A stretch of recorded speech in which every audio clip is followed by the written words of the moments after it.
Hey guys, welcome back to my channel, or welcome to my channel. I hope by the end of this video you've enjoyed yourself so much that you will consider subscribing so you can be alerted if I have other content coming out, or just so you can be a part of the Elle Bee channel. When I go live, you can join us to have discussions about different topics like the Alec Murdaugh trial, the Alec Murdaugh sentencing, everything. We do live streams where we just kind of talk about whatever's happening. So I would love to have you as a part of the Elle Bee channel. Let's go ahead and let's get into this video. So since this guilty verdict has come out, and since Alec Murdaugh has been sentenced to 2 life terms behind bars, I've seen people wondering, how does his other victims feel? Like, say, Mallory Beach's family. How is her parents feeling? What about Gloria Satterfield's boys? How are they feeling? Does this give them some sense of vindication as well? Does this give them some sense of feeling like they've gotten justice as well? Well, you guys, Mallory Beach's dad, Philip Beach, he did speak out a little bit. He did a little bit of an interview. He didn't want to say too much, but he did just say that he's glad that justice was served. And one thing, though, that the Daily Mail is reporting on is that he was in court when Alec Murdaugh was sentenced to life in prison. And after Alec Murdaugh was escorted out and court was adjourned, everybody got up and was kind of going to leave. And John Marvin, who was Alec Murdaugh's brother, actually went up to Philip Beach and attempted to shake his hand. But Philip Beach said, "I have nothing to say to you," and refused to shake his hand and walked right on out. So I cannot say that I blame him, you guys. The Daily Mail has an article up. We're going to go over it. So let's go ahead. Let's get into it. Like I said, I cannot say that I blame him. I would not shake the hand of anybody that is a part of a family that had something to do with my daughter's death, tried to cover it up, tried to blame it on someone else. I just couldn't do it. And I could understand why he would be there to see, because I do feel like for them it could be, a little sense of justice. So the Daily Mail says that the father of boat crash victim Mallory Beach refused to shake hands with Alec Murdaugh's family in court after Alec was sentenced to life in prison for murdering Maggie and Paul. Also, like I said, he is claiming that justice has been served.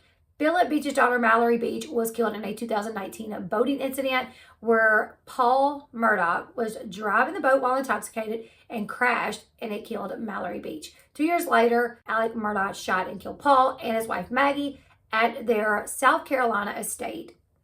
Beach told reporters on Friday after the sentencing that he was at peace with Murdaugh's guilty verdict and life sentence, and he added that he is grateful that justice has been served. Philip Beach was sitting at the back of the courtroom during the hearing on Friday when Murdaugh's brother, John Marvin, attempted to shake his hand, but Beach refused, telling him, "I have nothing to say to you." Now, earlier this year, the family of Mallory Beach, they reached a tentative settlement with Murdaugh's surviving son, Buster Murdaugh, in a $50 million lawsuit after she was killed during that fatal late-night boat ride on February 23rd, 2019. Wow, the anniversary of that just passed. Yeah, I didn't think about that. Wow. It's been 3 years. 3 years, but the family did reach a settlement. They were suing Maggie's estate, Paul's estate, Alec, and Buster. And they filed a $50 million lawsuit. However, I've heard that their agreement is somewhere in the ballpark of about $750K. That's what I heard.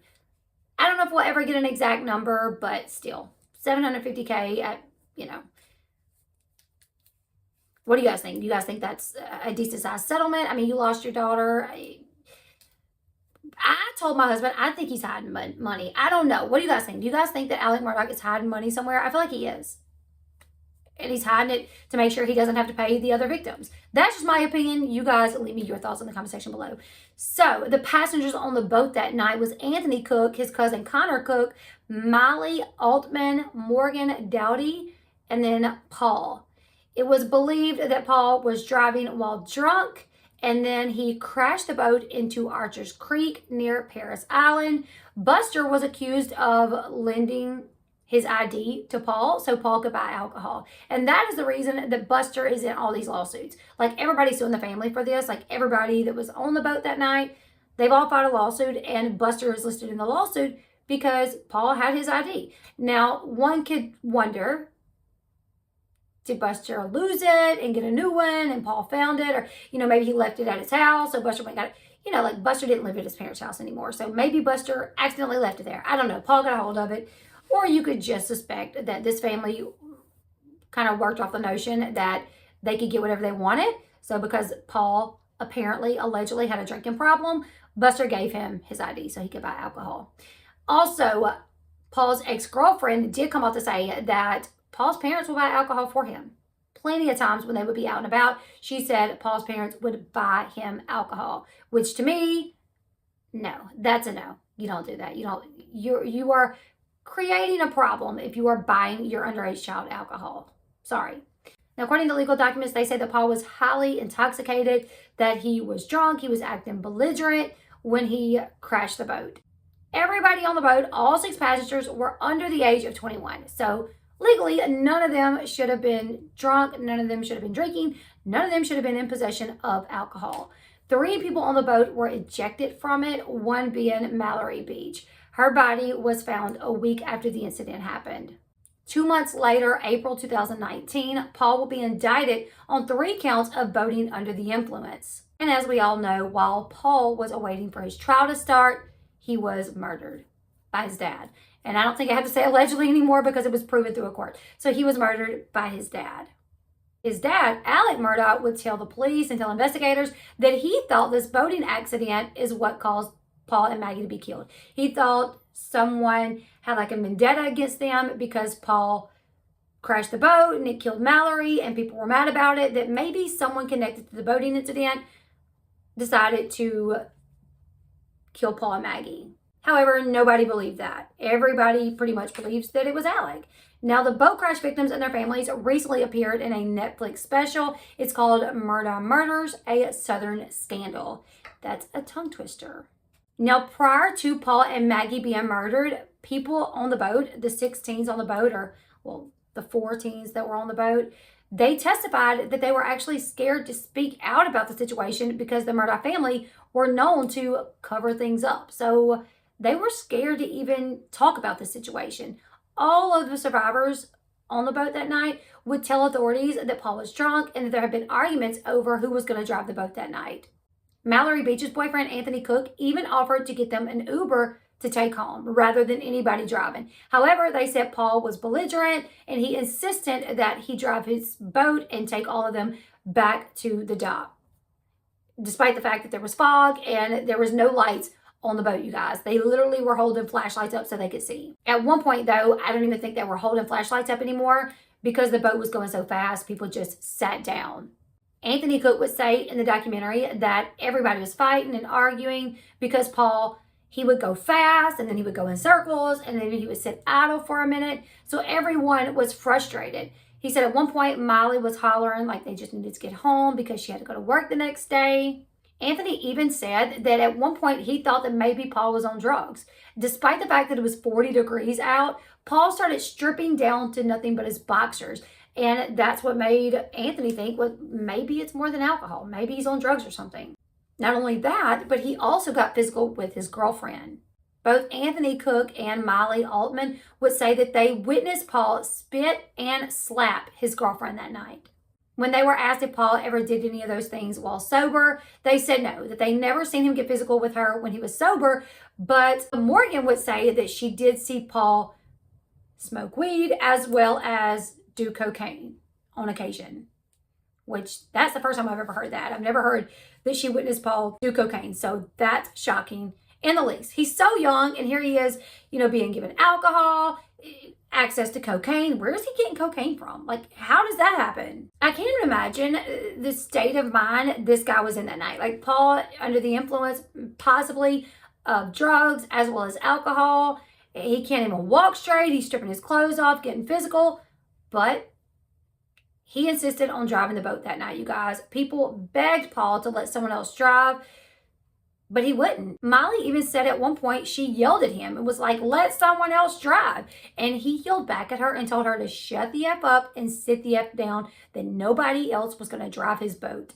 Paul's ex-girlfriend Morgan would say at that time her and Mallory Beach cowered into the boat with their arms intertwined with each other. And Mallory even was sitting on her boyfriend's lap. So she's sitting on her boyfriend's lap. At one point, their arms intertwined. Everybody on the boat was scared. Anthony Cook, in a chilling recollection of what happened that night, he said, "We went from 2-mile-per-hour idle to the bow of the boat sticking up in the air, and I went back." So, I mean, I've been on boats before. If you like lay the throttle down, I mean, you're going to go up in the air. And I mean, it could literally throw people out of the back of the boat or down into the back of the boat. It's dangerous. Anthony Cook said he pulled Beach down next to him. That way she was sitting on his lap. And the next thing that he knew, he testified he was waking up in the water, grabbing at piles of weeds and debris, fighting against the swift current and frigid temperatures. It was 40 degrees outside. Can you imagine how cold the water was? The group immediately realized that Mallory Beach had not made it up to land. They started looking for her, could not find her. Like I said, her body would be found a week later. In January of this year, after months of negotiations, hearings, failed mediations, several defendants, including Buster, would settle with the Beach family and 3 of the other surviving passengers in that fatal crash. So, like I said, every surviving member of the crash sued the family. So at this point, it seems like they've all settled. Now, despite the fact that they've all settled, that doesn't mean that it's any easier, that it makes anything even better. I mean, I guess at this point, they don't have to worry about litigation anymore, but they still have these memories. The other people in the boat, they still have all these memories of what took place that night. The guy that, you know, Anthony Cook, he still has the memories of losing his girlfriend that night. The families, they are still without their loved ones. It doesn't make anything easier, but they don't have to deal with litigation anymore and, you know, don't have to deal with the family anymore. And now that Alec Murdaugh's trial is over, Mallory Beach's dad, he showed up for the sentencing and he said he's satisfied with the verdict. He feels like justice is served. So I am curious to see if anybody else is going to speak out. Any of his other victims are going to speak out. I'm here for it. Like, I want to know, do they feel like justice has been served? Mallory Beach's dad does, in a sense, feel like justice is served, even for them, I guess. But I'm curious. If anybody else speaks out, if the Satterfield family speaks out, I will let you guys know. You guys leave me your thoughts in the comment section below. Also, you guys, Creighton Water, who was a lead prosecution on the case, he did an interview with Good Morning America where he was asked about Gloria Satterfield, if they were reopening that case. And you know what he said? He said, "I cannot comment on ongoing investigations," which told us, yeah, it's an ongoing investigation. If they were not looking back into it, he would say, well, at the time we haven't, but, you know, maybe we will in the future. But he literally said, "I cannot talk about an ongoing investigation." So it is an ongoing investigation. We do know that they were preparing to exhume her body. I don't think that they have. I did hear that that can take weeks to prepare. Also, you guys, a lot of people are now asking for justice for Stephen Smith. A lot of people are now saying Buster's next. I think that needs to be looked into again. From my understanding, it is going to be looked into again. And I will be keeping up with that. I will be keeping up with any more of the victims if they speak out about this, as well as the others, Stephen Smith, Gloria Satterfield. If anything comes out about those, I will let you guys know. So please consider subscribing to the channel if you haven't yet. Give this video a thumbs up. If you were a victim of Alec Murdaugh's, how would you feel? Would you have shown up? And if one of his family members tried to shake your hand, what would you say? I'm like Philip, like, sorry, no thank you. I want nothing to do with you.